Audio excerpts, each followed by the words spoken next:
বয়সের কোনো ঊর্ধ্বসীমা নেই। এই মুহূর্তে সম্মান জ্ঞাপন করছি আরামবাগ গ্রন্থ মেলা সমিতির তরফ থেকে।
হ্যালো নমস্কার বন্ধুরা, কেমন আছেন সবাই? হ্যাঁ, আমি তো খুব ভালো আছি। তো আজকে বেরিয়ে পড়েছি আরামবাগের বইমেলাতে। আজকে বইমেলার প্রথম দিন। তো প্রথম দিন আপনাদেরকে নিয়ে যাচ্ছে একদম সোজা বইমেলা। আমার একদম বাড়ির কাছাকাছি বইমেলা হচ্ছে, পল্লীশ্রীতেই আমার বাড়ি। আর আরামবাগের এই পল্লীশ্রীতেই প্রত্যেক বছরের মতো এবছরও শুরু হয়ে গেছে বইমেলা। আজকে বইমেলার প্রথম দিন। তো আপনাদেরকে সোজা নিয়ে চলে এসেছি আমি বইমেলাতে এখন। তো আমি ক্রমশ অগ্রসর হচ্ছি বইমেলার প্রাঙ্গণের দিকে, আর আপনাদেরকে আমি নিয়ে যাব আর আপনাদেরকে দেখাবো চারপাশটা বইয়ের স্টলগুলো ঘুরিয়ে ঘুরিয়ে দেখাবো। তো অবশ্যই দেখতে থাকুন আমার এই ব্লগটা, প্রথম থেকে শেষ অবধি দেখবেন। যা যা বইয়ের দোকান আছে সেগুলোকে আমি মোটামুটি ক্যাপচার করেছি, সেগুলো আপনাদেরকে দেখাবো। আর কি কি খাবারের স্টল বসেছিল সেগুলোও দেখাবো। তো চলুন শুরু করা যাক আজকের এই ব্লগটা। আর আমার পরিচয় আমি অলরেডি দিয়ে রেখেছি, আমি অন্যান্য ব্লগে অলরেডি আমার পরিচয় দিয়ে দিয়েছি। তো বন্ধুরা, আমি কৌশিক, আমার চ্যানেল হচ্ছে দ্য আর্থ এক্সপ্লোরার। আপনারা দেখছেন দ্য আর্থ এক্সপ্লোরার থেকে সরাসরি আরামবাগ বুক ফেয়ার এবছরের 2024-এর গ্রন্থমেলা দেখতে পাচ্ছেন। এখন আমি গ্রন্থমেলার গেটের সামনে এসেছি। শতবর্ষের মৃণাল সেন আরামবাগ গ্রন্থমেলা নাট্যোৎসব, পুষ্প প্রদর্শনী এবং বিজ্ঞান মেলা। তো এবছর মৃণাল সেনের নামে গ্রন্থমেলা শুরু হয়েছে। প্রত্যেক বছরই কিছু না কিছু কবিদের নামে শুরু হয়, কবি বা সাহিত্যিকের নামে গ্রন্থমেলা অনুষ্ঠিত হয়। তো এই দেখতে পাচ্ছেন গ্রন্থমেলার একদম স্টেজের সামনে আমি দাঁড়িয়ে আছি, আর আপনাদেরকে বইয়ের যে স্টলগুলো এখানে বসেছিল বইয়ের স্টলগুলো এক এক করে ঘুরিয়ে ঘুরিয়ে দেখাবো। তো আমি আর বেশি কথা বলবো না, আপনাদেরকে বইয়ের স্টলগুলো ঘুরিয়ে ঘুরিয়ে দেখাবো, আপনারা দেখতে থাকুন। তো এই হচ্ছে স্টল নাম্বার 1। স্টল নাম্বার 1 থেকে আমি শুরু করলাম। দেখতে পাচ্ছেন একদম গায়ে লেখা আছে 1, আর তারপরে এটা স্টল নাম্বার 2। এইভাবে আমি আপনাদেরকে প্রত্যেকটা স্টল ঘুরিয়ে ঘুরিয়ে দেখিয়ে দেবো, দেখে নিন আপনারা। বইমেলা চলবে 11 তারিখ থেকে 19 তারিখ অবধি, প্রত্যেক বছরের মতো এবছরও। আর এই বইমেলায় প্রতিদিনই নাটক উৎসব থাকে, নাট্য উৎসব প্রত্যেক দিন থাকছে। প্রতিদিনই নাটক থাকে, সঙ্গীত থাকবে, তার সাথে সাথে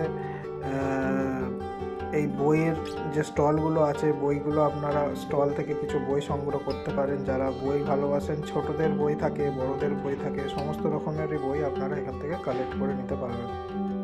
তো বন্ধুরা, আপনারা যারা আরামবাগ থেকে 10, 15, 20 কিলোমিটার দূরে থাকেন অথচ এখানে আসতে চান, তাদের জন্য বলি এটা হচ্ছে কোর্ট রোড, যেটা আছে কোর্ট রোডের দিয়ে আসবেন জুবলি পার্ক ময়দানে। এই বইমেলা প্রত্যেক বছর অনুষ্ঠিত হয়, এবছরও ঠিক সেই জায়গাতেই হচ্ছে।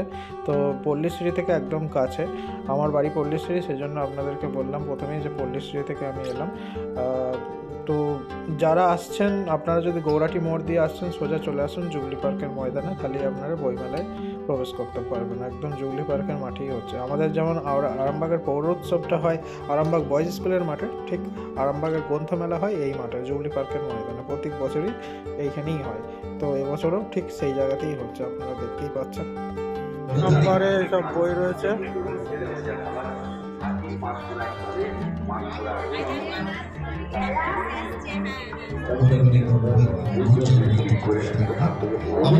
তো মহাভারত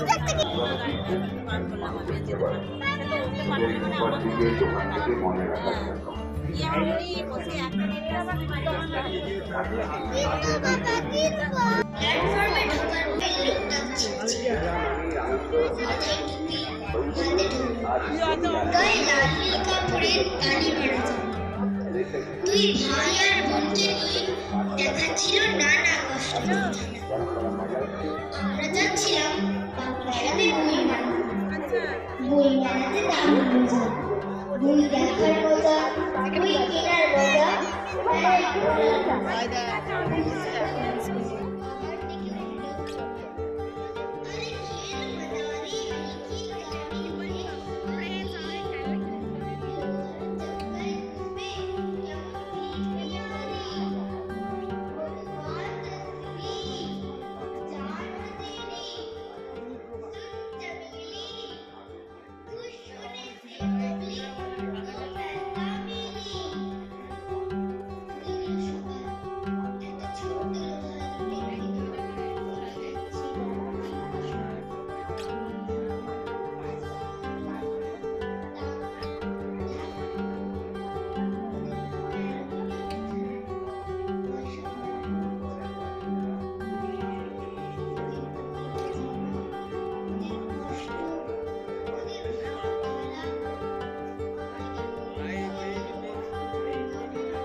এরপর আরাত্রিকা চলে এসে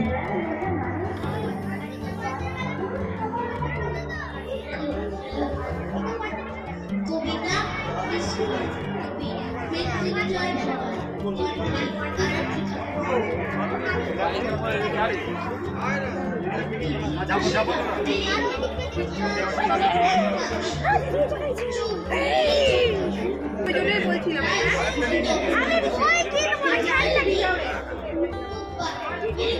না বই কিনলে বলো, আমি দেখছি।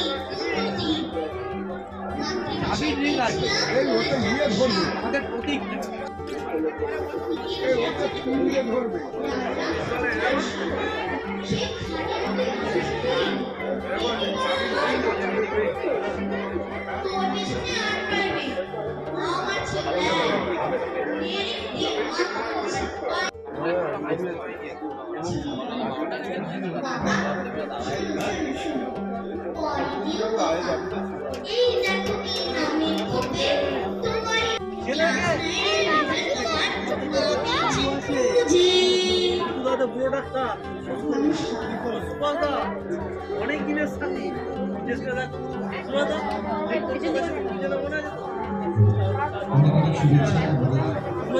গিয়ে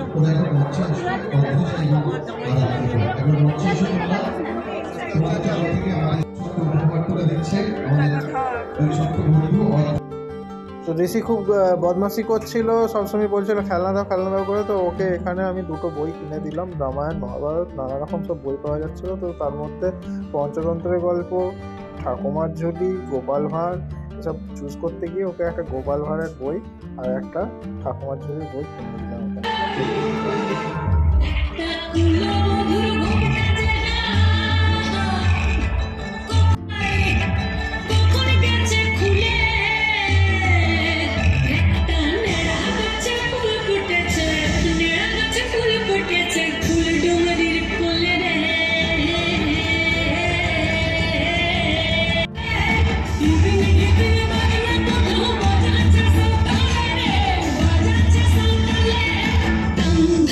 tum tum tum tum tum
নৃত্যমালিকার নৃত্যশিল্পীদেরকে মঞ্চে আহ্বান জানাচ্ছি এবং এই নৃত্য প্রতিষ্ঠানের কর্ণধার সুপ্রিয়া মিত্রকে আমি মঞ্চে আহ্বান জানাচ্ছি।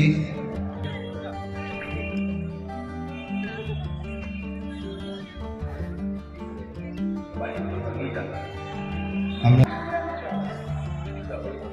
আমাদের গ্রন্থমেলার তরফ থেকে নৃত্যমালিকা, আমাদের এই নৃত্য প্রতিষ্ঠান নৃত্যমালিকা, এই নৃত্যমালিকার পরিচালক সৌভিক মোদক আজকে নেই, তার পরিবর্তে এই নৃত্য প্রতিষ্ঠানের কর্ণধার সুপ্রিয়া মিত্র, তিনি অনেক অনেক শুভেচ্ছা।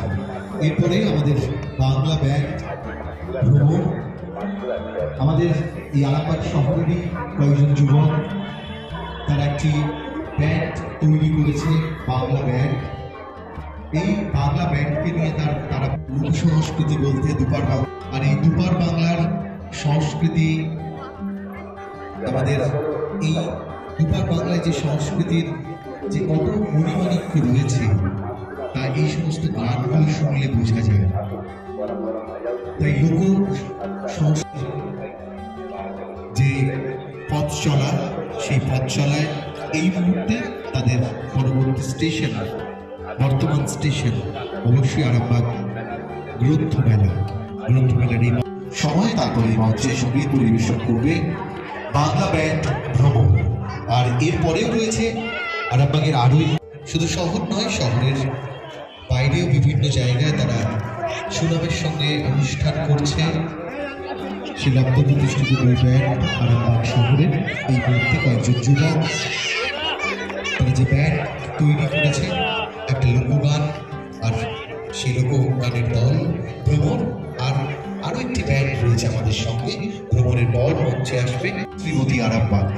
তবে আমাদের ক্যাচ লাইন বলুন, ট্যাগ লাইন বলুন, সেটা হচ্ছে সৌন্দর্যই শেষ কথা নয়।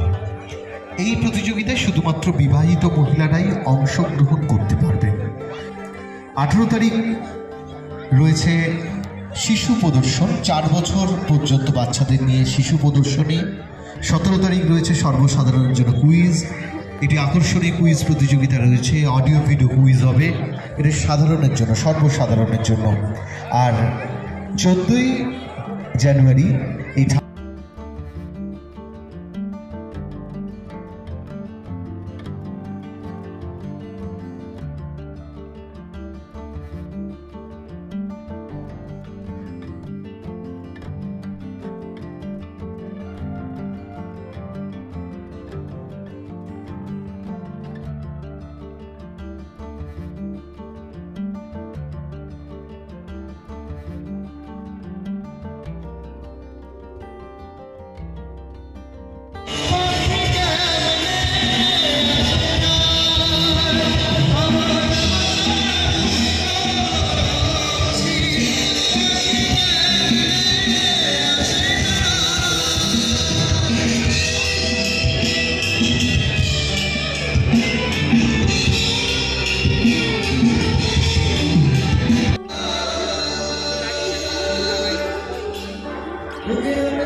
মেলার মধ্যে মানে তেলে ভাজা, বাচ্চা পুরো সবার প্রিয়।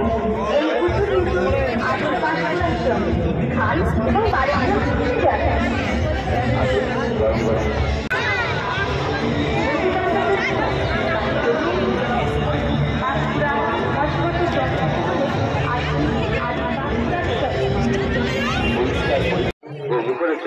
তেলে ভাজা খাবার আদি পাঁশকুড়া স্তরের পাঁশকুড়ার চপ।